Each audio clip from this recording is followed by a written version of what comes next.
So let's actually try an example of calculating a rate. Oh, that's better. Okay, so calculating a rate. So here's our reaction. So we got some coefficients to deal with. And this says, in the first 10 seconds of the reaction, the concentration of I minus, so iodide, ion, decreases from 1 molar to 0.868 molar.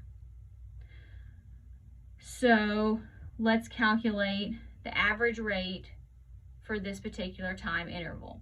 So the rate of the reaction with respect to this reactant is going to be, it's a reactant, so it's negative, 1 over the coefficient, change concentration of the reactant over change in time. So now let's just plug and chug. Negative, and our change is, so that's 1.000 minus 0.868, whatever that is, molar, over 3 times 10 seconds. So here, I did that backwards. Final minus initial, 0.868 minus 1.000, because the concentration is decreasing. I need to get it positive. So 0.868 minus 1 times negative 1. That's where we get the positive.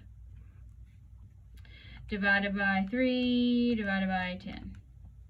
So I got 0.0044 molarity per second. So now let's use this information to determine the rate of change of concentration of hydrogen. So what in the world? Now remember, for each one of these at this point in time, the rate of the reaction is the same. So first thing, let's write our rule here. So rate of the hydrogen ion, it is a reactant, so that's going to be negative 1 over 2. And then we have change concentration of H plus over change in time. And that equals our rate here. So plug things in. 0.0044 molarity per second. So now this is what we're solving for. This is what it asks us to find. So rate of change. So we're this. So now all we have to do is divide by -1/2, or multiply by -2 if you prefer, to cancel that out.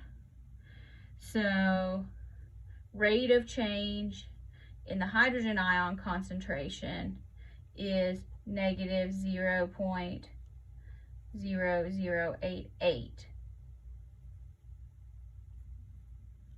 molarity per second. So that's the rate of change in the hydrogen, because see, we have, but then when we plug this into our rate law, we get the rate of the reaction. So it seems kind of weird, but your overall rate of the reaction should always be positive. Whether you're dealing with a reactant, the rate of change of the reactant should be negative, a product should be positive.